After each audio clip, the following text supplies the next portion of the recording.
Tu sais quoi, mon ami? Je vais te faire une confidence. Avant de m'intéresser à tout ça, j'étais le roi des mauvaises pratiques numériques. Mon mot de passe, 1, 2, 3, 4, 5, 6. Non, je rigole. C'était mode passe. Parce que bon, fallait quand même un peu de complexité, hein. Et la double authentification, pour moi, c'était ce truc fatigant que les banques obligent et qui te fait perdre 30 secondes de ta vie précieuse.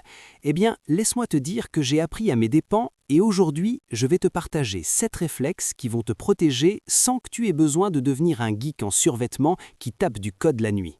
Premier réflexe, et je vais commencer par quelque chose qui va peut-être te choquer, vérifie les permissions de tes applications. Oui, je parle de ces fameuses petites fenêtres qui apparaissent quand tu installes une appli et que tu cliques sur « Accepter sans lire », parce que franchement, qui a le temps de lire ces pavés écrits en tout petit par des avocats qui s'ennuient? Mais réfléchis 2 secondes. Tu as installé une application lampe torche. Une lampe torche. Son boulot? Allumer la lumière de ton téléphone. C'est tout. C'est son unique raison d'exister dans ce monde. Pourtant, quand tu regardes les permissions qu'elle demande, tu découvres qu'elle veut accéder à ton micro, à ta caméra, à tes contacts, à ta localisation et même à ton calendrier. Je veux dire, pourquoi une lampe torche a besoin de savoir où j'habite? Pour éclairer mon quartier? Pourquoi elle veut écouter mes conversations? Pour allumer sa petite lumière en rythme avec ma voix? C'est complètement absurde. Et pourtant, des millions de personnes acceptent ça sans sourciller. Tu fais entrer chez toi un inconnu, tu lui donnes les clés de toutes les pièces et tu lui dis « Installe-toi, fais comme chez toi, si tu veux fouiller dans mes affaires, pas de souci. » Et après, on s'étonne que des données fuient. L'autre jour, j'ai vu une application de boussole. La boussole, tu vois, ce truc qui te dit où est le nord. Elle demandait l'accès à mes photos. Une boussole. Pourquoi faire? Pour orienter mes selfies? Ah, monsieur, vous photographiez le coucher du soleil, laissez-moi vous indiquer que vous êtes face à l'ouest, au cas où vous ne le sauriez pas. Alors, voici ce que tu fais concrètement. Tu vas dans les paramètres de ton téléphone, ça s'appelle souvent « Applications » ou « Gestion des applications », tu ouvres la liste et là tu commences ton grand ménage de printemps. Tu regardes chaque appli et tu te poses la question « Est-ce que cette appli a vraiment besoin de cette permission ?» L'application météo a besoin de ta localisation? Normal, elle veut savoir quel temps il fait chez toi. L'application Facebook a besoin de tes contacts? Bon, c'est discutable, mais on va dire que c'est pour te suggérer des amis. Mais l'application calculatrice qui veut accéder à ton micro, là, tu supprimes direct et tu te dis que le développeur avait probablement des projets cachés. Et tu sais quoi? Pendant que tu y es, supprime carrément les applis que tu n'utilises plus. Cette application de fitness que tu as installée le 1er janvier avec la ferme intention de te mettre au sport et que tu n'as pas ouverte depuis le 2 janvier, elle est encore là, dans un coin, à collecter tranquillement des données sur toi. Vire-la, elle te rappelle juste tes bonnes résolutions en échec, en plus de t'espionner. Deuxième réflexe, et celui-ci va peut-être te faire râler au début, active la double authentification. Je sais, c'est chiant. Tu veux te connecter à ton compte et hop, il faut sortir ton téléphone, attendre un SMS, taper un code qui expire dans 30 secondes. Et bien sûr, le code arrive toujours à la 31e seconde. Je comprends ta douleur, mais laisse-moi te raconter une histoire. Un ami à moi, appelons-le Mamadou pour protéger son identité, même si en vrai il s'appelle Mamadou, s'est fait pirater son compte WhatsApp. Comment? Quelqu'un a réussi à avoir son mot de passe, je ne sais pas comment, peut-être qu'il avait mis Mamadou 2000 comme tout le monde. Bref, le pirate s'est connecté à son compte et il a commencé à envoyer des messages à tous ses contacts. « Salut, je suis bloqué, tu peux me prêter 50 000 francs, je te rembourse demain. » Et devine quoi? 3 personnes sont tombées dans le piège. 3! Sa tante, son meilleur ami et son collègue de bureau. En tout, le pirate est reparti avec 150 000 francs CFA en moins d'1 heure. Si Mamadou avait activé la double authentification, le pirate aurait eu besoin d'un code envoyé sur le téléphone de Mamadou pour se connecter. Et comme par hasard, il n'avait pas le téléphone de Mamadou, donc rien ne se serait passé. La double authentification, c'est comme mettre un deuxième verrou sur ta porte. Le premier verrou, c'est ton mot de passe, mais les serruriers te diront « un bon verrou, c'est bien, 2 verrous, c'est mieux ». Surtout si le deuxième nécessite quelque chose que toi seul as physiquement, comme ton téléphone. Et le truc génial, c'est que maintenant, presque toutes les applications sérieuses proposent ça. WhatsApp le fait, Instagram le fait, ta banque le fait, Gmail le fait.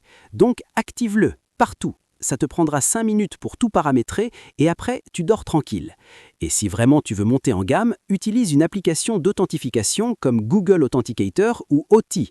Comme ça, même si quelqu'un intercepte tes SMS, oui, ça peut arriver, il n'aura pas accès à tes codes. Mais on va commencer par le SMS, c'est déjà énorme. Troisième réflexe, utilise des mots de passe forts et uniques. Là, je vais te parler d'un problème grave, une maladie qui touche des millions de personnes dans le monde. Cette maladie s'appelle le syndrome du mot de passe unique. Les symptômes: la personne utilise le même mot de passe pour tout. Son email, son compte Facebook, son mobile money, son compte Netflix, son compte LinkedIn et même le code de son cadenas de vélo. Généralement, ce mot de passe est 123456, AZERTY, password ou le prénom de son enfant suivi de l'année de naissance. Les conséquences: catastrophiques. Un jour, un site douteux sur lequel tu t'es inscrit en 2015 se fait pirater. Les pirates mettent la main sur ta base de données avec ton email et ton mot de passe. Et là, que font-ils? Ils vont sur tous les sites populaires. Gmail, Facebook, WhatsApp, banque, et ils essaient de se connecter avec ce même couple email et mot de passe. Et comme par hasard, tu utilises le même partout. Bingo! Ils viennent de prendre le contrôle de ta vie numérique en 30 secondes. Alors, comment on fait pour avoir des mots de passe forts et différents partout sans devenir fou et sans avoir à noter mot de passe Facebook Toto 2024 sur un post-it collé à ton écran? La solution, c'est le gestionnaire de mots de passe. Je vois déjà les réfractaires. Ah non, je ne veux pas confier tous mes mots de passe à une application, c'est dangereux. Laisse-moi te rassurer.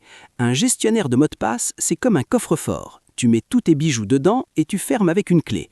La seule chose que tu dois retenir, c'est la clé, c'est-à-dire un mot de passe maître, ultra fort, que toi seul connais. Et ce mot de passe maître, tu ne le donnes à personne, tu ne l'écris pas nulle part, tu le graves dans ta mémoire. Des applications comme Bitwarden, 1Password ou même le gestionnaire intégré à ton navigateur peuvent te générer des mots de passe du genre XK7MP9CHEK2-ZR5F8W9H. Tu vois ce truc? Personne ne peut le deviner. Et toi, tu n'as même pas besoin de le connaître. C'est le gestionnaire qui le remplit automatiquement quand tu te connectes. Et si tu n'es pas encore prêt pour le gestionnaire, au moins arrête d'utiliser 123456. Sérieusement, c'est encore le mot de passe le plus utilisé dans le monde, devant Password, devant AZERTY. En 2024, des gens protègent leur compte bancaire avec 123456. C'est comme mettre un cadenas en plastique sur un coffre rempli de diamants. Un bon mot de passe, c'est long, au moins 12 caractères, et ça mélange lettres majuscules, minuscules, chiffres et symboles. Et surtout, c'est unique pour chaque service. Quatrième réflexe, méfie-toi des liens et fichiers inconnus. Là, on entre dans le cœur du réacteur, parce que c'est comme ça que 80% des gens se font avoir. Tu reçois un SMS, votre compte Mobile Money sera désactivé dans 24 heures. Cliquez ici pour éviter la suspension. Ton cœur fait boum, tu paniques, tu cliques, et là, page officielle de l'opérateur, tout a l'air normal. Tu entres ton numéro, ton code secret, et félicitations, tu viens d'offrir ton compte à un escroc. Sauf que si tu avais regardé l'adresse du lien, tu aurais vu que c'était pas orange.bf, mais 0orange.xxyz. Un tout petit détail, un 0 à la place d'un O, et voilà le piège parfait. Le réflexe à avoir, c'est la pause. On appelle ça le réflexe crocodile. Tu sais, quand le crocodile attend, il ne bouge pas, il observe, il analyse. Toi aussi, avant de cliquer, tu observes. Tu regardes l'adresse, tu vérifies qui t'envoie le message. Si c'est ton banquier à 23 heures un samedi soir, déjà pose-toi des questions. Les banquiers, eux, ils dorment le week-end, c'est bien connu. Si tu reçois un message de WhatsApp te demandant de cliquer pour éviter la suppression de ton compte, même combat. WhatsApp n'enverra jamais ce genre de message par SMS. Et les fichiers inconnus? L'autre jour, je vis quelqu'un m'envoyer une photo. Regarde, c'est toi sur cette photo. J'ouvre et en fait, c'était pas une photo, c'était un fichier .apk, une application Android. Le gars avait essayé de me faire installer un logiciel espion déguisé en photo. La règle d'or, si quelqu'un t'envoie un fichier que tu n'as pas demandé, tu n'ouvres pas. Point. Même si c'est ta mère, surtout si c'est ta mère d'ailleurs, parce que ta mère aussi peut se faire pirater. Cinquième réflexe, évite les Wi-Fi publics non sécurisés. Ah, le Wi-Fi gratuit, cette merveille de la modernité. Tu rentres dans un café, tu commandes un jus et la première chose que tu demandes, c'est pas une paille, c'est quoi le mot de passe du Wi-Fi? On est tous pareils. Mais laisse-moi te dire un secret. Les Wi-Fi publics, c'est le terrain de jeu préféré des hackers. Pourquoi? Parce que sur un Wi-Fi non sécurisé, tout ce que tu fais peut être vu par n'importe qui sur le même réseau. Tes messages, tes mots de passe, tes photos, tes transactions, c'est comme si tu criais tes coordonnées bancaires dans un marché bondé. Tout le monde peut entendre. Je ne te dis pas de ne jamais utiliser le Wi-Fi public, je te dis de ne jamais faire de trucs sensibles dessus sans protection. Si tu veux juste regarder des vidéos de chats, pas de souci. Mais si tu veux te connecter à ta banque ou faire un transfert mobile money, là c'est dangereux. La solution, si tu dois vraiment utiliser le Wi-Fi public pour des trucs sensibles, utilise un VPN, un bon VPN, pas un gratuit douteux. Ça crypte ta connexion et même si quelqu'un intercepte tes données, il ne verra qu'un charabia incompréhensible. Mais honnêtement, le plus simple, c'est d'utiliser tes données mobiles quand tu fais des opérations sensibles. C'est plus sécurisé. Ton forfait data, il est là pour ça. 6e réflexe, mets à jour ton téléphone et tes applications. Là, je vais toucher un point sensible. Combien d'entre vous ignorent les notifications de mise à jour? Mettre à jour plus tard, me le rappeler demain, ignorer cette version. Je le faisais aussi, parce que franchement, qui a envie d'attendre 10 minutes que le téléphone redémarre pour une mise à jour qui, soi-disant, améliore les performances? On a tous l'impression que c'est un complot pour nous ralentir et nous forcer à acheter un nouveau téléphone plus vite. Mais la vérité, c'est que les mises à jour, c'est 90% de correctifs de sécurité.